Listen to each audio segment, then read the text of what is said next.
that's the worst thing to wake up to? The end of that dream, where you really need to pee and start to feel the satisfaction of warming release.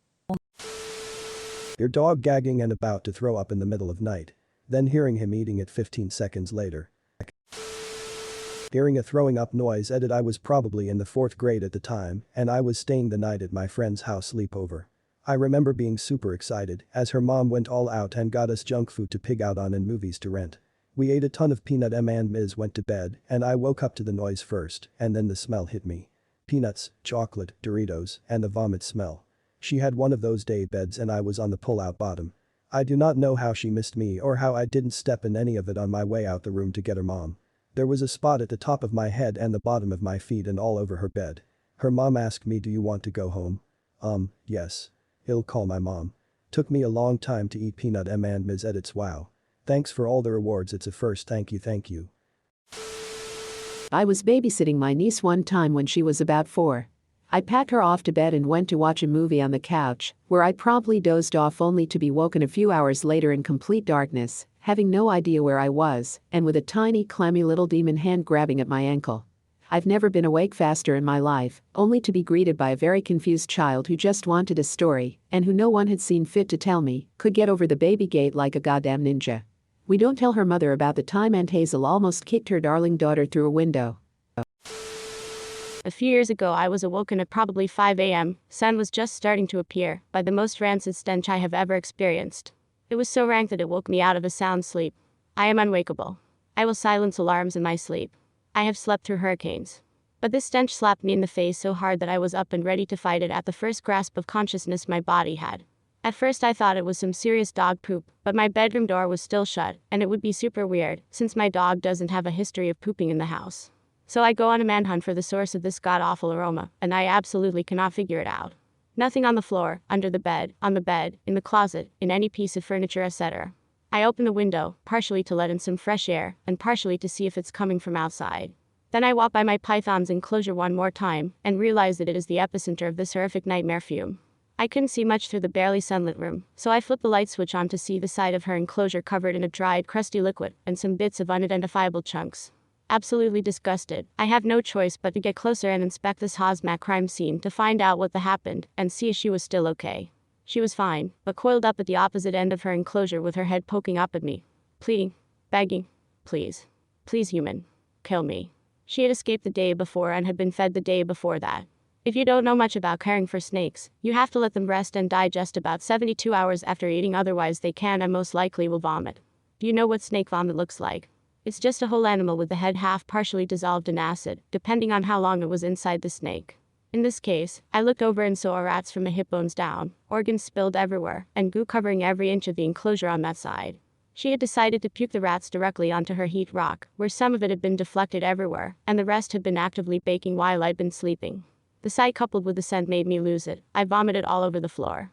I go and grab some cleaning supplies, toss her into a bin, and soak a t-shirt in perfume to tie around my mouth and nose, while I attack this revolting puke apocalypse. As I've got my head in her enclosure, straining to hold my breath and trying to squint as much as possible so I don't have to see it as much, I turn to throw another wad of dirty paper towels into the bag I had opened up on the floor behind me to see my dog snacking on them. I vomited again. Overall, it took me an hour to get the enclosure clean. I had to give her a half-hour soak, but babysit her while trying not to fall asleep, so she didn't try to submerge her head and dawn. I had to brush my dog's teeth, and the smell didn't leave my arm for a week. Even with my windows open, 3 wallflowers and fan going 24/7. Waking up to 30+ missed calls with a brutal hangover and can't remember what you did last night, but you know it wasn't good. Panic. Got woken up by my dad early in the morning to inform me that my mother had passed away in the room across the hall from me. Worst part was that she was only sleeping there to look after a pup that was recently born from the 2 dogs we had at the time, otherwise my dad might have woken up and been able to do something about it. The pup ended up crying late at night before or during her heart failure that I ended up passing off, as it's really not that uncommon, but it really makes me question if I could have done something or not to help her before it happened. Think about it regularly. Calling work and breaking down to my pose boss wasn't great either, but hey, day. When I woke up to find my dog had diarrhea everywhere. Large puddle on the floor and also in between the side of my bed and the wall. It was completely inside the outlet. I literally had to shut off the electricity and rewire a new outlet that day. Sunlight. I work the early morning shift, and I'm already driving to work before the sun even comes up. A couple of times my phone has ended up under my pillow, and I've missed my alarm only to wake up to the sun glaring in my eyes. That sudden feeling of up always sucks. Bacon cooking on a George Foreman next to your bed, forgetting you set it there, and then stepping on it hurts like. A horse's head. The thing there is that it's not the head, it's the fact that someone sneaked in and managed to put an 80 to 100 pound bloody mess of a head into your bed while you were sleeping, and just because. Yourself as a student in underwear in front of the entire second grade, and everyone is laughing at you. The hard surface of a carriage seat, a rope binding your hand, and a note exclaiming that you are finally awake. At 5 years old, opening your eyes only to see that you're on the front porch, in your mother's arms, and an ambulance pulling up into the driveway. I stared at it and passed out again a few seconds later. I woke up late the next day. Turns out I had a severe epileptic seizure. Scary. The gun pointed inches away from your face. Story time. When I was around 21, I had a night of binge drinking with my roommate, and we drank until 6 or 7 in the morning. The house next to us, being upset about us being up all night, called the cops on us around 7 to say they heard gunfire. Now we weren't blasting the music too loud because when I went into the backyard throughout the night to let the dogs pee or go join them for a pee in the yard, what do you expect? I was drunk. The music was not notable more than a foot away from the house. At few times my roommate went out back to smoke a cigarette, and I joined him to continue our conversation while he smoked, and the music wasn't audible then either. Anyway, I finally got the great idea. I wanted to wash my car, so I slowly drove it down the driveway which lead to the side of the house and opened the gate to the backyard so I could use the hose in the backyard. This seemed easier to me than finding a hose out the garage and connecting it to a spigot in the front of the house and maybe waking up the neighbors by washing my car at 7 in the morning. Went inside to grab a bucket, soap, and sat down for another beer and passed out on the couch. Next thing I know, I feel my roommate tapping me on the nose. I'm in that half state of drunk and asleep and can't be bothered, so tell him to off, cause I'm sleepy. Again I get tapped on the nose and shaken a little, being told to wake up. Again I say off, let me sleep. This time I hear wake up and step outside now. As I slowly open my eyes, blurry, and they begin to adjust, I see a handgun inches from my nose. Everything else is still blurry as the handgun comes to focus. I think WTF. Why is my roommate pointing a gun at me? As I focused more, I see past the gun and notice a uniform and a badge comes into focus. Again now I hear wake the up and get the outside.